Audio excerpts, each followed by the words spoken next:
The Adventures of Sherlock Holmes by Sir Arthur Conan Doyle. Adventure number 12. The Adventure of the Copper Beeches. "To the man who loves art for its own sake," remarked Sherlock Holmes, tossing aside the advertisement sheet of the Daily Telegraph, "it is frequently in its least important and lowliest manifestations that the keenest pleasure is to be derived.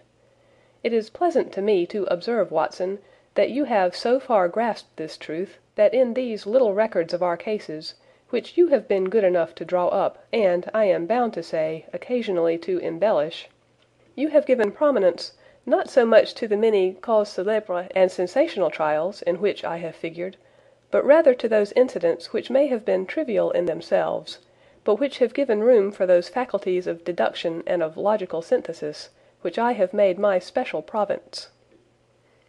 "And yet," said I, smiling, "I cannot quite hold myself absolved from the charge of sensationalism which has been urged against my records." "You have erred, perhaps," he observed, taking up a glowing cinder with the tongs, and lighting with it the long cherry-wood pipe which was wont to replace his clay when he was in a disputatious rather than a meditative mood. "You have erred, perhaps, in attempting to put colour and life into each of your statements, instead of confining yourself to the task of placing upon record that severe reasoning from cause to effect which is really the only notable feature about the thing." "It seems to me that I have done you full justice in the matter," I remarked with some coldness, for I was repelled by the egotism which I had more than once observed to be a strong factor in my friend's singular character. "No, it is not selfishness or conceit," said he, answering, as was his wont, my thoughts rather than my words. "If I claim full justice for my art, it is because it is an impersonal thing, a thing beyond myself. Crime is common. Logic is rare. Therefore it is upon the logic rather than upon the crime that you should dwell. You have degraded what should have been a course of lectures into a series of tales." It was a cold morning of the early spring, and we sat after breakfast on either side of a cheery fire in the old room at Baker Street. A thick fog rolled down between the lines of dun-coloured houses, and the opposing windows loomed like dark, shapeless blurs through the heavy yellow wreaths. Our gas was lit and shone on the white cloth and glimmer of china and metal, for the table had not been cleared yet. Sherlock Holmes had been silent all the morning, dipping continuously into the advertisement columns of a succession of papers, until at last, having apparently given up his search, he had emerged in no very sweet temper to lecture me upon my literary shortcomings. "At the same time," he remarked after a pause, during which he had sat puffing at his long pipe and gazing down into the fire, "you can hardly be open to a charge of sensationalism, for out of those cases which you have been so kind as to interest yourself in, a fair proportion do not treat of crime in its legal sense at all. The small matter in which I endeavoured to help the King of Bohemia, the singular experience of Miss Mary Sutherland, the problem connected with the man with the twisted lip, and the incident of the noble bachelor, were all matters which are outside the pale of the law. But in avoiding the sensational, I fear that you may have bordered on the trivial." "The end may have been so," I answered, "but the methods I hold to have been novel and of interest." "Pshaw, my dear fellow, what do the public, the great unobservant public, who could hardly tell a weaver by his tooth, or a compositor by his left thumb, care about the finer shades of analysis and deduction? But, indeed, if you are trivial, I cannot blame you, for the days of the great cases are past. Man, or at least criminal man, has lost all enterprise and originality. As to my own little practice, it seems to be degenerating into an agency for recovering lost lead pencils and giving advice to young ladies from boarding schools. I think that I have touched bottom at last, however. This note I had this morning marks my 0 point, I fancy. Read it." He tossed a crumpled letter across to me. It was dated from Montague Place upon the preceding evening, and ran thus: "Dear Mr. Holmes, I am very anxious to consult you as to whether I should or should not accept a situation which has been offered to me as governess. I shall call at 10:30 tomorrow if I do not inconvenience you. Yours faithfully, Violet Hunter. Do you know the young lady? I asked. Not I. It is 10:30 now. Yes, and I have no doubt that is her ring. It may turn out to be of more interest than you think. You remember that the affair of the blue carbuncle, which appeared to be a mere whim at first, developed into a serious investigation. It may be so in this case also. Well, let us hope so. But our doubts will very soon be solved, for here, unless I am much mistaken, is the person in question. As he spoke, the door opened, and a young lady entered the room. She was plainly but neatly dressed, with a bright, quick face, freckled like a plover's egg, and with the brisk manner of a woman who has had her own way to make in the world. "You will excuse my troubling you, I am sure," said she, as my companion rose to greet her, "but I have had a very strange experience, and as I have no parents or relations of any sort from whom I could ask advice, I thought that perhaps you would be kind enough to tell me what I should do. Pray take a seat, Miss Hunter. I shall be happy to do anything that I can to serve you." I could see that Holmes was favorably impressed by the manner and speech of his new client.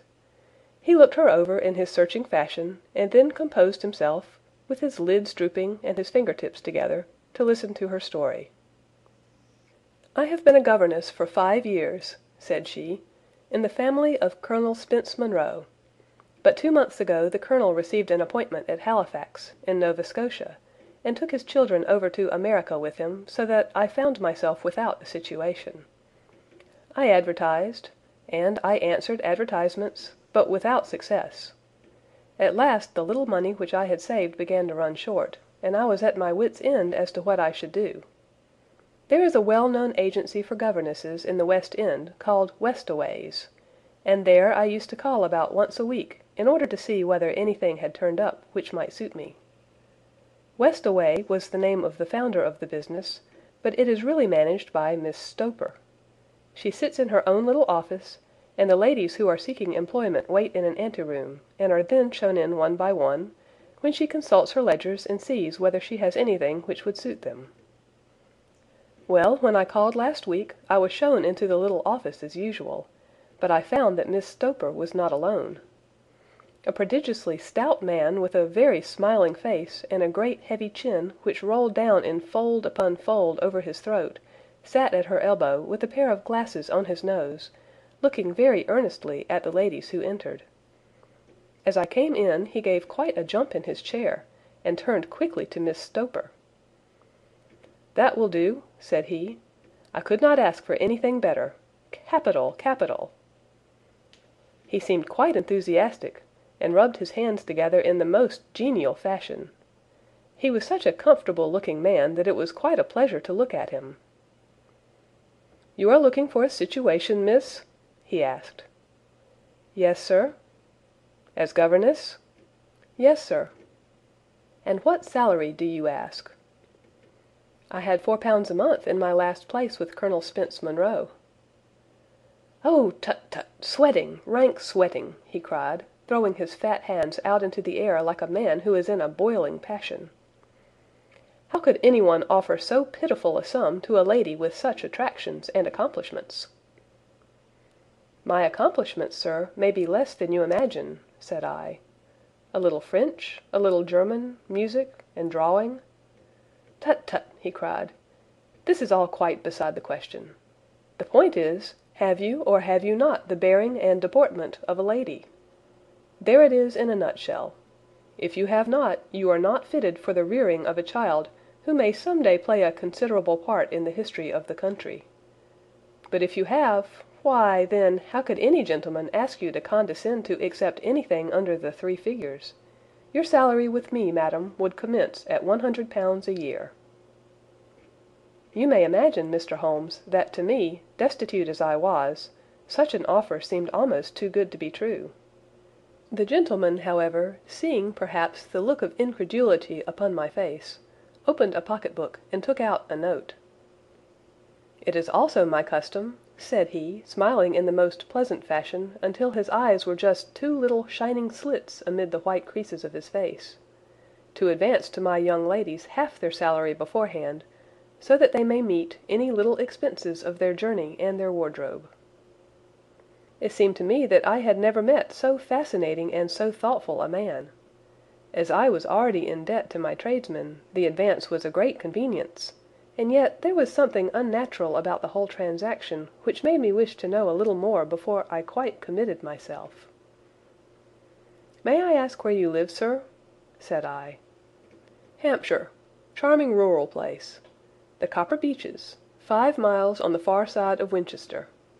It is the most lovely country, my dear young lady, and the dearest old country house." "And my duties, sir? I should be glad to know what they would be." "One child, one dear little romper just 6 years old. Oh, if you could see him killing cockroaches with a slipper, smack, smack, smack, 3 gone before you could wink." He leaned back in his chair and laughed his eyes into his head again. I was a little startled at the nature of the child's amusement, but the father's laughter made me think that perhaps he was joking.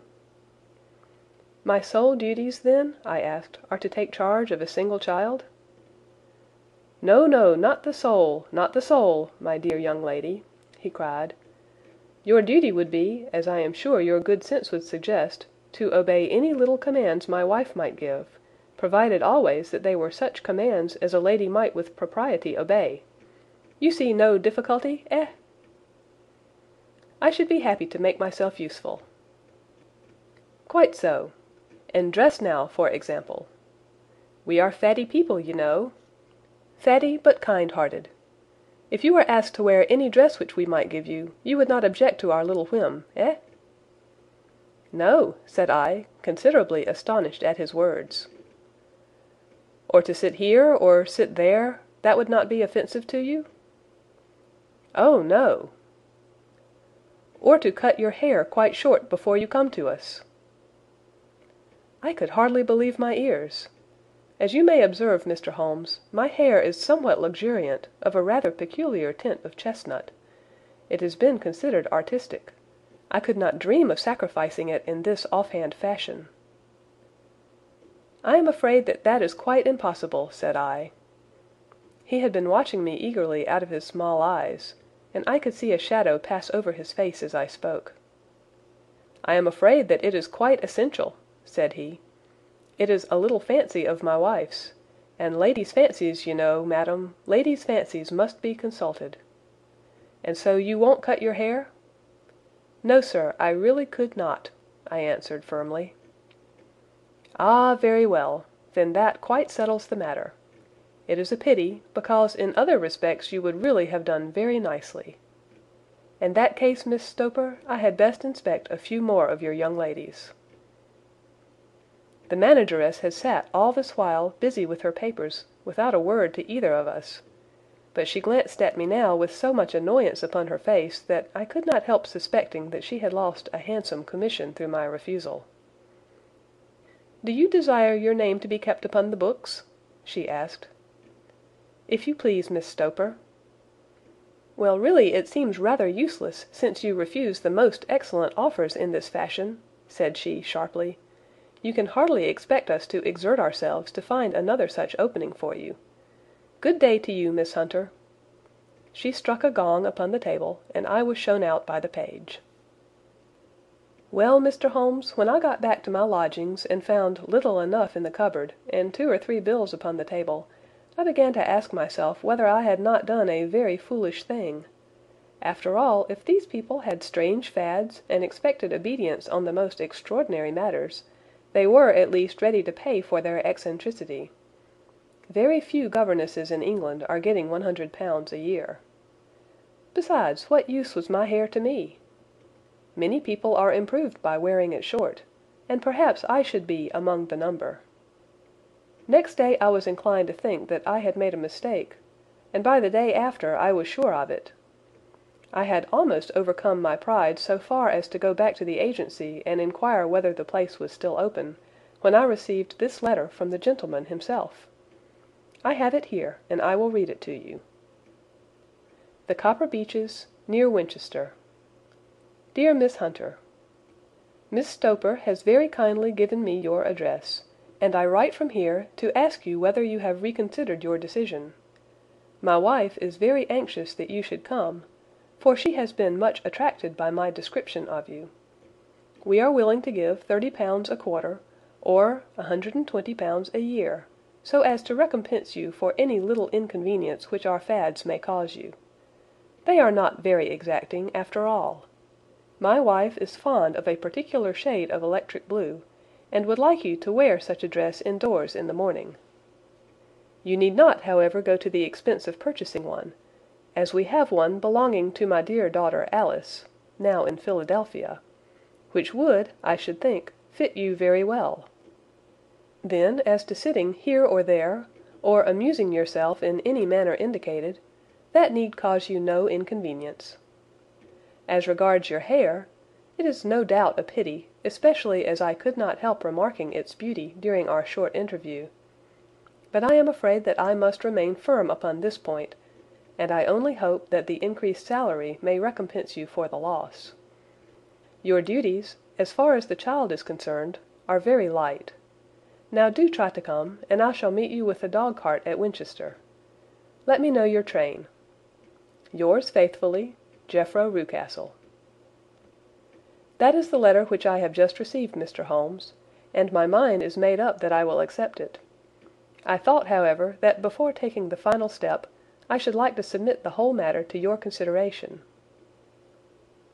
Well, Miss Hunter, if your mind is made up, that settles the question, said Holmes, smiling. But you would not advise me to refuse. I confess that it is not the situation which I should like to see a sister of mine apply for. What is the meaning of it all, Mr. Holmes? Ah, I have no data. I cannot tell. Perhaps you have yourself formed some opinion?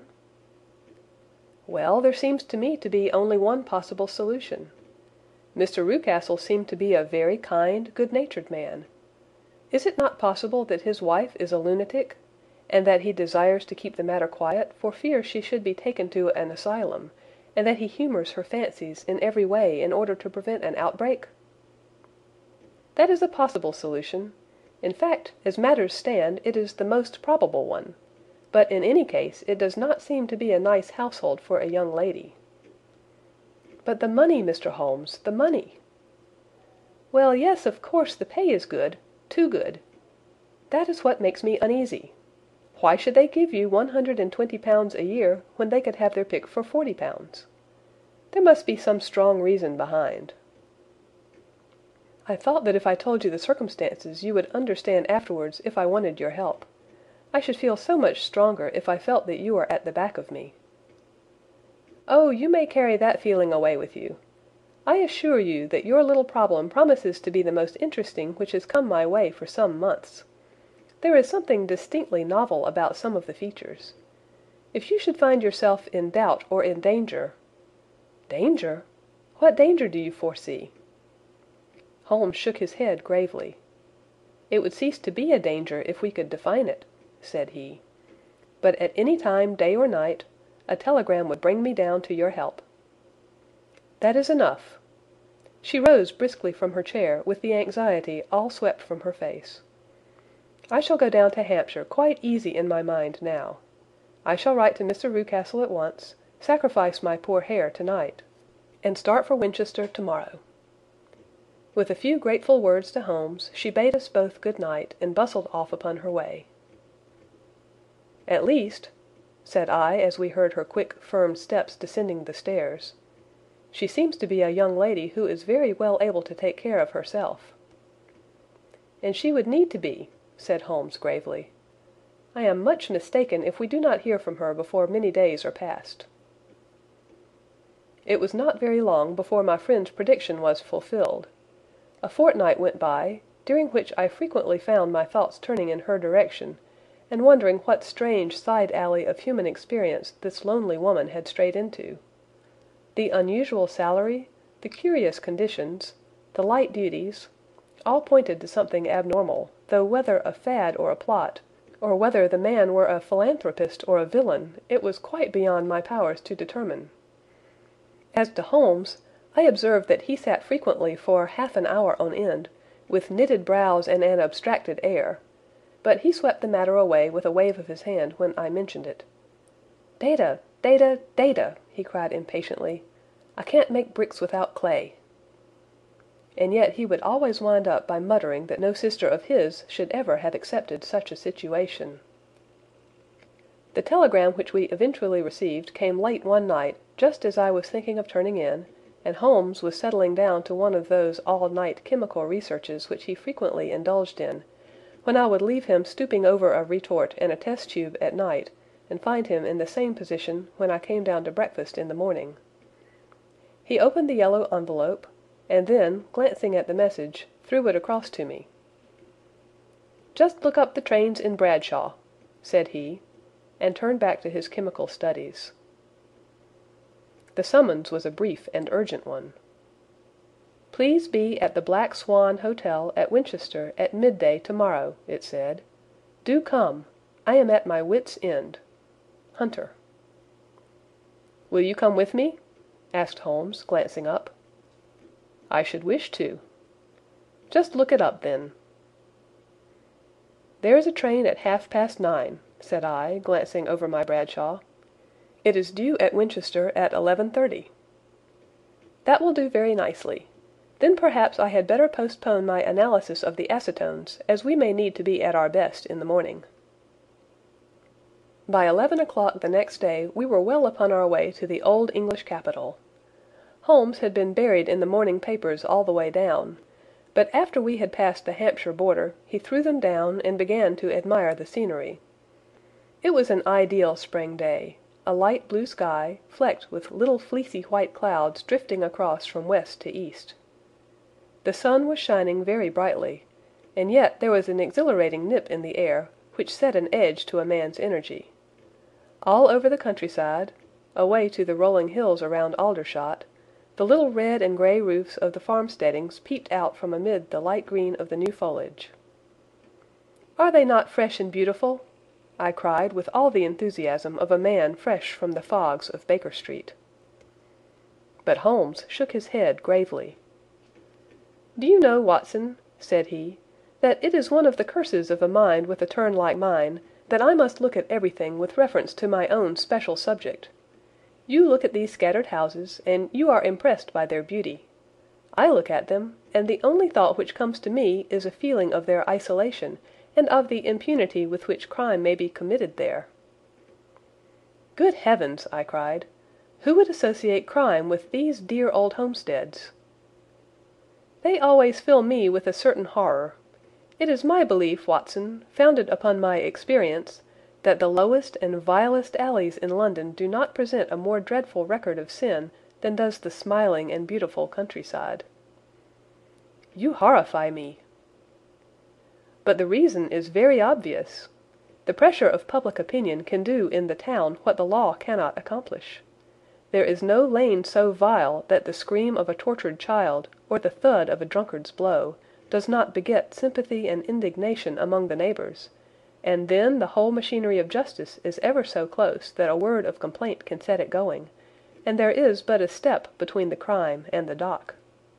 But look at these lonely houses, each in its own fields, filled for the most part with poor ignorant folk who know little of the law. Think of the deeds of hellish cruelty, the hidden wickedness which may go on year in, year out, in such places, and none the wiser.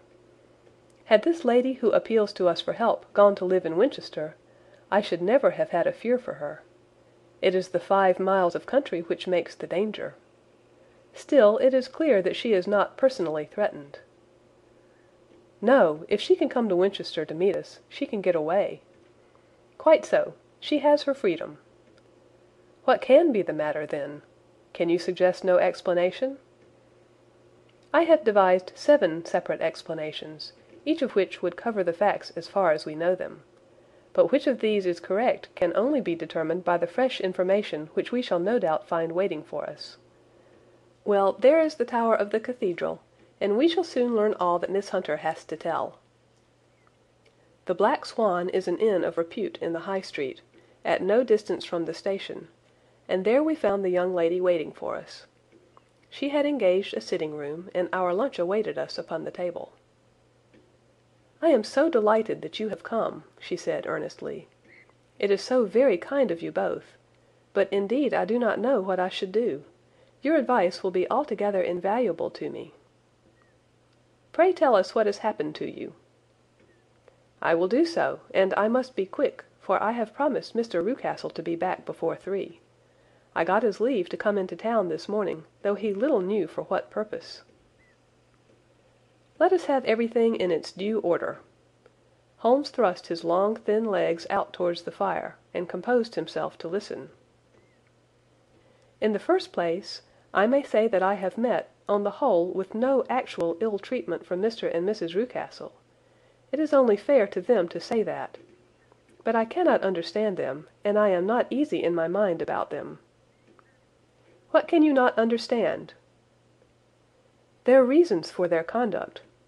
But you shall have it all just as it occurred. When I came down, Mr. Rucastle met me here, and drove me in his dog-cart to the Copper Beeches. It is, as he said, beautifully situated, but it is not beautiful in itself, for it is a large square block of a house, whitewashed, but all stained and streaked with damp and bad weather. There are grounds round it, woods on 3 sides, and on the 4th a field which slopes down to the Southampton high road, which curves past about 100 yards from the front door. This ground in front belongs to the house, but the woods all round are part of Lord Southerton's preserves. A clump of copper beeches immediately in front of the hall door has given its name to the place.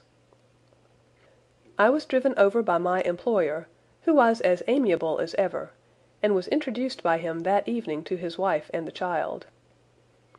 There was no truth, Mr. Holmes, in the conjecture which seemed to us to be probable in your rooms at Baker Street. Mrs. Rucastle is not mad.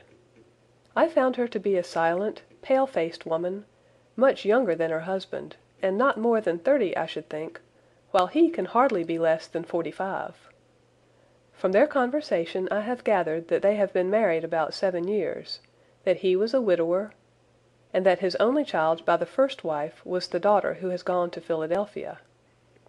Mr. Rucastle told me in private that the reason why she had left them was that she had an unreasoning aversion to her stepmother. As the daughter could not have been less than 20, I can quite imagine that her position must have been uncomfortable with her father's young wife. Mrs. Rucastle seemed to me to be colourless in mind as well as in feature. She impressed me neither favourably nor the reverse. She was a nonentity. It was easy to see that she was passionately devoted both to her husband and to her little son. Her light grey eyes wandered continually from one to the other, noting every little want, and forestalling it if possible. He was kind to her also in his bluff, boisterous fashion, and on the whole they seemed to be a happy couple. And yet she had some secret sorrow, this woman. She would often be lost in deep thought, with the saddest look upon her face. More than once I have surprised her in tears. I have thought sometimes that it was the disposition of her child which weighed upon her mind, for I have never met so utterly spoiled and so ill-natured a little creature. He is small for his age, with a head which is quite disproportionately large. His whole life appears to be spent in an alternation between savage fits of passion and gloomy intervals of sulking. Giving pain to any creature weaker than himself seems to be his one idea of amusement, and he shows quite remarkable talent in planning the capture of mice, little birds, and insects. But I would rather not talk about the creature, Mr. Holmes, and indeed he has little to do with my story. "I am glad of all details," remarked my friend, "whether they seem to you to be relevant or not." "I shall try not to miss anything of importance.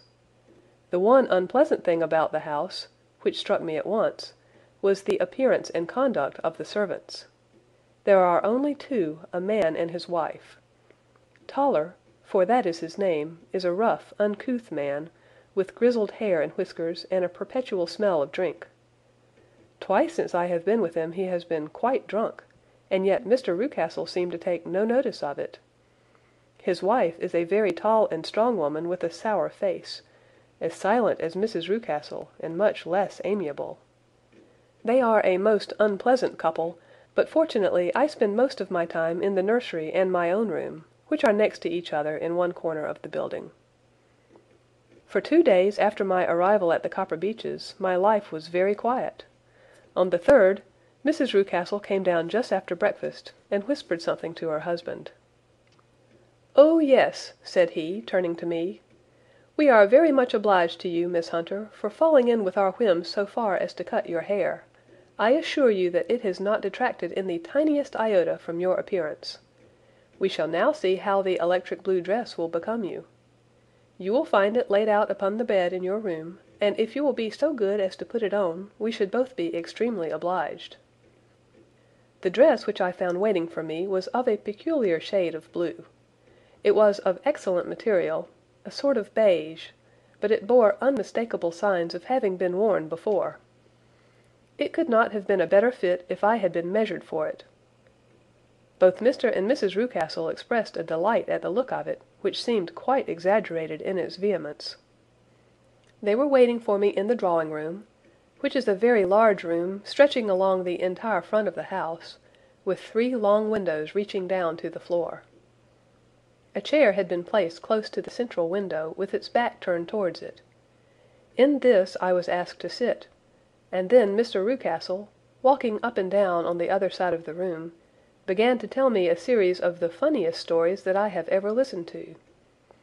You cannot imagine how comical he was, and I laughed until I was quite weary. Mrs. Rucastle, however, who has evidently no sense of humour, never so much as smiled, but sat with her hands in her lap, and a sad, anxious look upon her face. After an hour or so, Mr. Rucastle suddenly remarked that it was time to commence the duties of the day, and that I might change my dress and go to little Edward in the nursery. 2 days later this same performance was gone through under exactly similar circumstances. Again I changed my dress, again I sat in the window, and again I laughed very heartily at the funny stories of which my employer had an immense repertoire, and which he told inimitably. Then he handed me a yellow-backed novel, and moving my chair a little sideways that my own shadow might not fall upon the page, he begged me to read aloud to him. I read for about 10 minutes, beginning in the heart of a chapter, and then suddenly, in the middle of a sentence, he ordered me to cease and to change my dress. You can easily imagine, Mr. Holmes, how curious I became as to what the meaning of this extraordinary performance could possibly be. They were always very careful, I observed, to turn my face away from the window, so that I became consumed with the desire to see what was going on behind my back. At first it seemed to be impossible, but I soon devised a means. My hand mirror had been broken, so a happy thought seized me, and I concealed a piece of the glass in my handkerchief. On the next occasion, in the midst of my laughter, I put my handkerchief up to my eyes, and was able with a little management to see all that there was behind me. I confess that I was disappointed. There was nothing. At least, that was my first impression. At the second glance, however, I perceived that there was a man standing in the Southampton Road, a small bearded man in a grey suit, who seemed to be looking in my direction. The road is an important highway, and there are usually people there. This man, however, was leaning against the railings which bordered our field, and was looking earnestly up. I lowered my handkerchief and glanced at Mrs. Rucastle, to find her eyes fixed upon me with a most searching gaze. She said nothing, but I am convinced that she had divined that I had a mirror in my hand, and had seen what was behind me. She rose at once. "Jeffro," said she, "there is an impertinent fellow upon the road there, who stares up at Miss Hunter." "No friend of yours, Miss Hunter?" he asked. "No, I know no one in these parts." "Dear me, how very impertinent! Kindly turn round and motion to him to go away." "Surely it would be better to take no notice." "No, no, we should have him loitering here always. Kindly turn round and wave him away like that." I did as I was told, and at the same instant Mrs. Rucastle drew down the blind. That was a week ago, and from that time I have not sat again in the window, nor have I worn the blue dress, nor seen the man in the road." "Pray continue," said Holmes. "Your narrative promises to be a most interesting one." "You will find it rather disconnected, I fear, and there may prove to be little relation between the different incidents of which I speak. On the very first day that I was at the Copper Beeches, Mr. Rucastle took me to a small outhouse which stands near the kitchen door. As we approached it I heard the sharp rattling of a chain and the sound as of a large animal moving about. "Look in here," said Mr. Rucastle, showing me a slit between two planks. "Is he not a beauty?" I looked through and was conscious of two glowing eyes and of a vague figure huddled up in the darkness. "Don't be frightened," said my employer, laughing at the start which I had given. "It's only Carlo, my mastiff. I call him mine, but really old Toller, my groom, is the only man who can do anything with him. We feed him once a day, and not too much then, so that he is always as keen as mustard. Toller lets him loose every night, and God help the trespasser whom he lays his fangs upon. For goodness' sake, don't you ever on any pretext set your foot over the threshold at night, for it's as much as your life is worth." The warning was no idle one, for 2 nights later I happened to look out of my bedroom window about 2 o'clock in the morning. It was a beautiful moonlight night, and the lawn in front of the house was silvered over and almost as bright as day. I was standing, wrapped in the peaceful beauty of the scene, when I was aware that something was moving under the shadow of the Copper Beeches. As it emerged into the moonshine, I saw what it was. It was a giant dog, as large as a calf, tawny tinted, with hanging jowl, black muzzle, and huge projecting bones. It walked slowly across the lawn and vanished into the shadow upon the other side. That dreadful sentinel sent a chill to my heart which I do not think that any burglar could have done. And now I have a very strange experience to tell you. I had, as you know, cut off my hair in London, and I had placed it in a great coil at the bottom of my trunk. One evening, after the child was in bed, I began to amuse myself by examining the furniture of my room, and by rearranging my own little things. There was an old chest of drawers in the room, the 2 upper ones empty and open, the lower one locked. I had filled the first 2 with my linen, and as I had still much to pack away I was naturally annoyed at not having the use of the 3rd drawer. It struck me that it might have been fastened by a mere oversight, so I took out my bunch of keys and tried to open it. The very first key fitted to perfection, and I drew the drawer open. There was only one thing in it, but I am sure that you would never guess what it was. It was my coil of hair. I took it up and examined it. It was of the same peculiar tint, and the same thickness. But then the impossibility of the thing obtruded itself upon me. How could my hair have been locked in the drawer? With trembling hands I undid my trunk, turned out the contents, and drew from the bottom my own hair. I laid the 2 tresses together, and I assure you that they were identical. Was it not extraordinary? Puzzle as I would, I could make nothing at all of what it meant. I returned the strange hair to the drawer, and I said nothing of the matter to the Rucastles, as I felt that I had put myself in the wrong by opening a drawer which they had locked. I am naturally observant, as you may have remarked, Mr. Holmes, and I soon had a pretty good plan of the whole house in my head. There was one wing, however, which appeared not to be inhabited at all. A door which faced that which led into the quarters of the Tollers opened into this suite, but it was invariably locked. One day, however, as I ascended the stair, I met Mr. Rucastle coming out through this door, his keys in his hand, and a look on his face which made him a very different person to the round, jovial man to whom I was accustomed. His cheeks were red, his brow was all crinkled with anger, and the veins stood out at his temples with passion. He locked the door and hurried past me without a word or a look. This aroused my curiosity, so when I went out for a walk in the grounds with my charge, I strolled round to the side from which I could see the windows of this part of the house.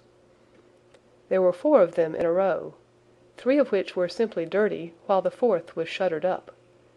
They were evidently all deserted. As I strolled up and down, glancing at them occasionally, Mr. Rucastle came out to me, looking as merry and jovial as ever. "Ah," said he, "you must not think me rude if I passed you without a word, my dear young lady. I was preoccupied with business matters." I assured him that I was not offended. "By the way," said I, "you seem to have quite a suite of spare rooms up there, and one of them has the shutters up." He looked surprised and, as it seemed to me, a little startled at my remark. "Photography is one of my hobbies," said he. "I have made my dark room up there. But, dear me, what an observant young lady we have come upon! Who would have believed it? Who would have ever believed it?" He spoke in a jesting tone, but there was no jest in his eyes as he looked at me. I read suspicion there, and annoyance, but no jest. "Well, Mr. Holmes, from the moment that I understood that there was something about that suite of rooms which I was not to know, I was all on fire to go over them. It was not mere curiosity, though I have my share of that. It was more a feeling of duty, a feeling that some good might come from my penetrating to this place. They talk of woman's instinct. Perhaps it was woman's instinct which gave me that feeling. At any rate, it was there, and I was keenly on the lookout for any chance to pass the forbidden door. It was only yesterday that the chance came. I may tell you that, besides Mr. Rucastle, both Toller and his wife find something to do in these deserted rooms, and I once saw him carrying a large black linen bag with him through the door. Recently he has been drinking hard, and yesterday evening he was very drunk, and when I came upstairs there was the key in the door. I had no doubt at all that he had left it there. Mr. and Mrs. Rucastle were both downstairs, and the child was with them, so that I had an admirable opportunity. I turned the key gently in the lock, opened the door, and slipped through. There was a little passage in front of me, unpapered and uncarpeted, which turned at a right angle at the farther end. Round this corner were 3 doors in a line, the first and third of which were open. They each led into an empty room, dusty and cheerless, with 2 windows in the one, and one in the other, so thick with dirt that the evening light glimmered dimly through them. The centre door was closed, and across the outside of it had been fastened one of the broad bars of an iron bed, padlocked at one end to a ring in the wall, and fastened at the other with stout cord. The door itself was locked as well, and the key was not there. This barricaded door corresponded clearly with the shuttered window outside, and yet I could see by the glimmer from beneath it that the room was not in darkness. Evidently there was a skylight which let in light from above. As I stood in the passage gazing at the sinister door and wondering what secret it might veil, I suddenly heard the sound of steps within the room and saw a shadow pass backward and forward against the little slit of dim light which shone out from under the door. A mad, unreasoning terror rose up in me at the sight, Mr. Holmes. My overstrung nerves failed me suddenly, and I turned and ran as though some dreadful hand were behind me clutching at the skirt of my dress. I rushed down the passage, through the door, and straight into the arms of Mr. Rucastle, who was waiting outside. "So," said he, smiling, "it was you, then. I thought that it must be when I saw the door open."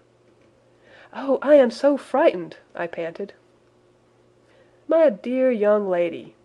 You cannot think how caressing and soothing his manner was. "And what has frightened you, my dear young lady?" But his voice was just a little too coaxing. He overdid it. I was keenly on my guard against him. "I was foolish enough to go into the empty wing," I answered, "but it is so lonely and eerie in this dim light that I was frightened and ran out again. Oh, it is so dreadfully still in there!" "Only that?" said he, looking at me keenly. "Why, what did you think?" I asked. "Why do you think that I locked this door?" "I am sure that I do not know." "It is to keep people out who have no business there, do you see?" He was still smiling in the most amiable manner. "I am sure if I had known—" "Well, then, you know now. And if you ever put your foot over that threshold again," Here in an instant the smile hardened into a grin of rage, and he glared down at me with the face of a demon. "I'll throw you to the mastiff." I was so terrified that I do not know what I did. I suppose that I must have rushed past him into my room. I remember nothing until I found myself lying on my bed, trembling all over. Then I thought of you, Mr. Holmes. I could not live there longer without some advice. I was frightened of the house, of the man, of the woman, of the servants, even of the child. They were all horrible to me. If I could only bring you down, all would be well. Of course I might have fled from the house, but my curiosity was almost as strong as my fears. My mind was soon made up. I would send you a wire. I put on my hat and cloak, went down to the office, which is about half a mile from the house, and then returned feeling very much easier. A horrible doubt came into my mind as I approached the door lest the dog might be loose, but I remembered that Toller had drunk himself into a state of insensibility that evening, and I knew that he was the only one in the household who had any influence with the savage creature, or who would venture to set him free. I slipped in safety, and lay awake half the night in my joy at the thought of seeing you. I had no difficulty in getting leave to come into Winchester this morning, but I must be back before 3 o'clock, for Mr. and Mrs. Rucastle are going on a visit and will be away all the evening, so that I must look after the child. Now I have told you all my adventures, Mr. Holmes, and I should be very glad if you could tell me what it all means, and above all, what I should do." Holmes and I had listened spellbound to this extraordinary story. My friend rose now and paced up and down the room, his hands in his pockets, and an expression of the most profound gravity upon his face. "Is Toller still drunk?" he asked. "Yes, I heard his wife tell Mrs. Rucastle that she could do nothing with him." "That is well. And the Rucastles go out tonight?" "Yes." "Is there a cellar with a good strong lock?" "Yes, the wine cellar." "You seem to me to have acted all through this matter like a very brave and sensible girl, Miss Hunter. Do you think that you could perform one more feat? I should not ask it of you if I did not think you quite an exceptional woman." "I will try. What is it?" "We shall be at the Copper Beeches by 7 o'clock, my friend and I. The Rucastles will be gone by that time, and Toller will, we hope, be incapable. There only remains Mrs. Toller, who might give the alarm. If you could send her into the cellar on some errand, and then turn the key upon her, you would facilitate matters immensely." "I will do it." "Excellent. We shall then look thoroughly into the affair. Of course there is only one feasible explanation.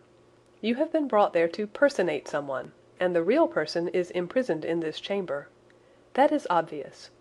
As to who this prisoner is, I have no doubt that it is the daughter, Miss Alice Rucastle, if I remember right, who is said to have gone to America. You were chosen, doubtless, as resembling her in height, figure, and the color of her hair. Hers had been cut off, very possibly in some illness through which she has passed, and so, of course, yours had to be sacrificed also. By a curious chance you came upon her tresses. The man in the road was undoubtedly some friend of hers, possibly her fiancé, and no doubt, as you wore the girl's dress and were so like her, he was convinced from your laughter, whenever he saw you, and afterwards from your gesture, that Miss Rucastle was perfectly happy, and that she no longer desired his attentions. The dog is let loose at night to prevent him from endeavouring to communicate with her. So much is fairly clear. The most serious point in the case is the disposition of the child." "What on earth has that to do with it?" I ejaculated. "My dear Watson, you as a medical man are continually gaining light as to the tendencies of a child by the study of the parents. Don't you see that the converse is equally valid? I have frequently gained my first real insight into the character of parents by studying their children. This child's disposition is abnormally cruel, merely for cruelty's sake, and whether he derives this from his smiling father, as I should suspect, or from his mother, it bodes evil for the poor girl who is in their power." "I am sure that you are right, Mr. Holmes," cried our client. "A thousand things come back to me which make me certain that you have hit it. Oh, let us lose not an instant in bringing help to this poor creature." "We must be circumspect, for we are dealing with a very cunning man. We can do nothing until 7 o'clock. At that hour we shall be with you, and it will not be long before we solve the mystery."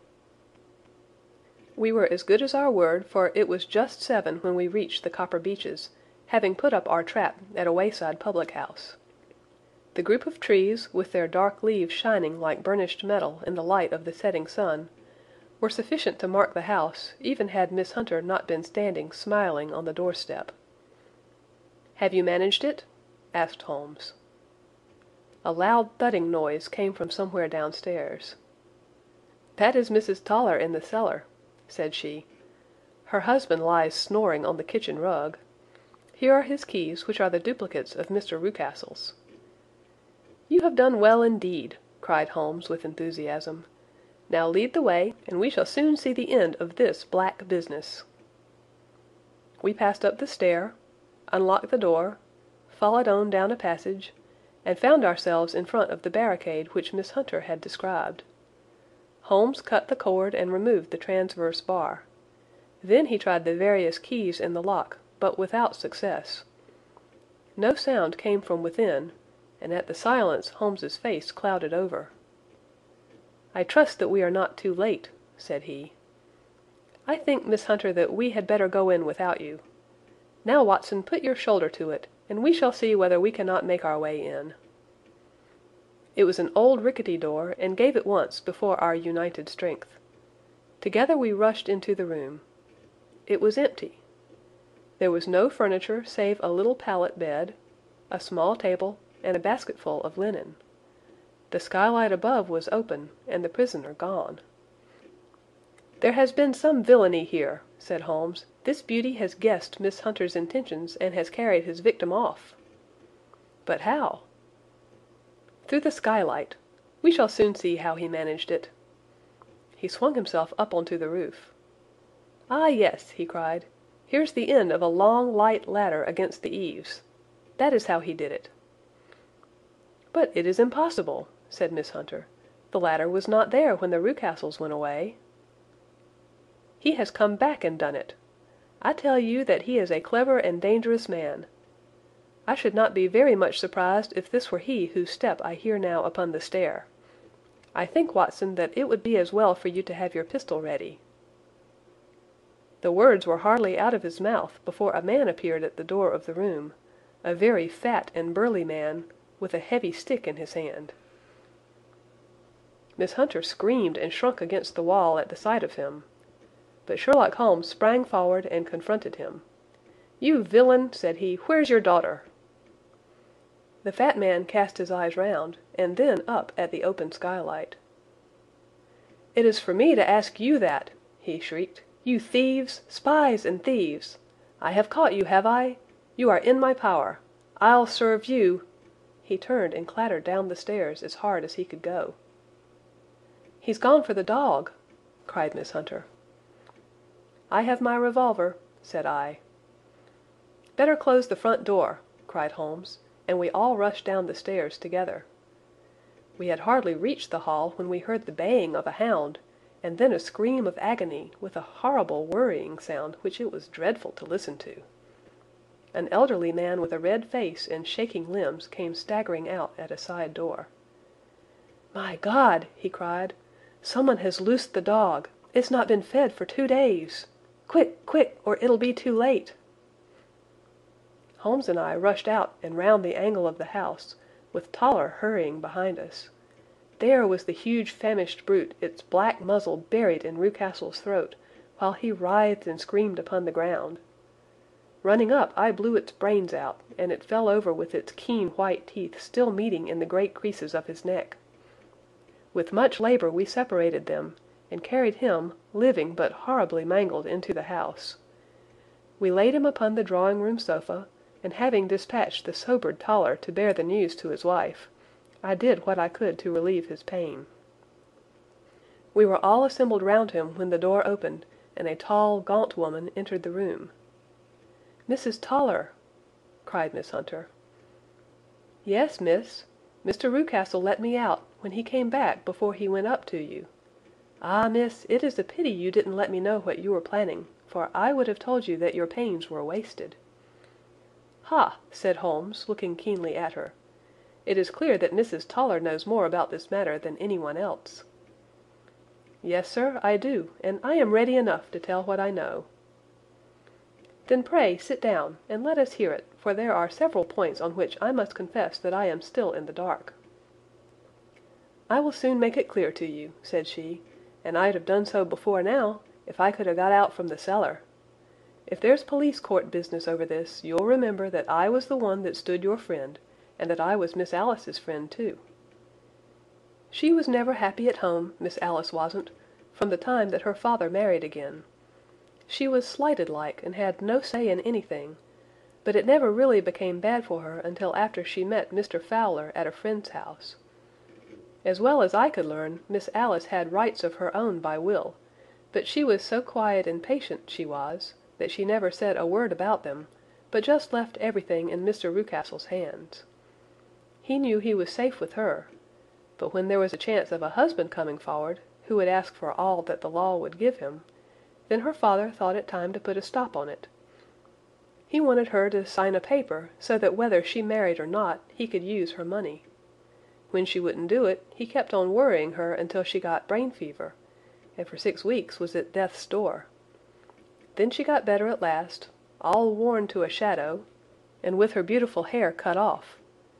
But that didn't make no change in her young man, and he stuck to her as true as man could be."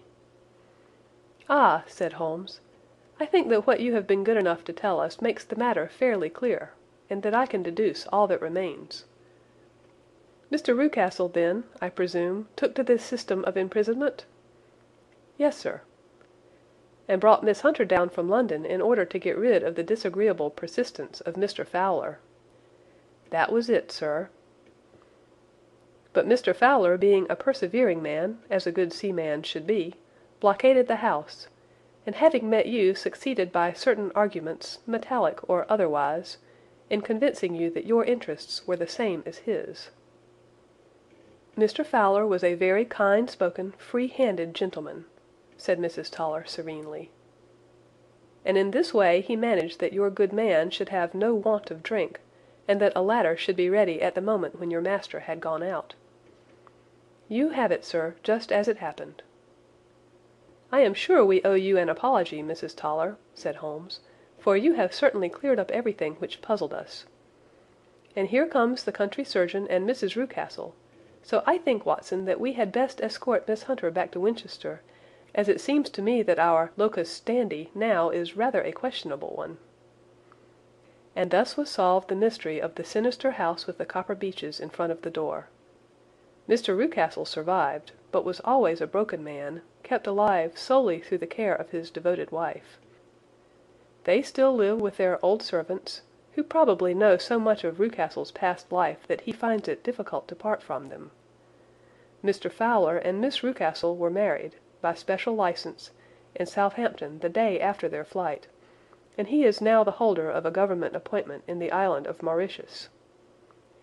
As to Miss Violet Hunter, my friend Holmes, rather to my disappointment, manifested no further interest in her when once she had ceased to be the centre of one of his problems, and she is now the head of a private school at Walsall, where I believe that she has met with considerable success.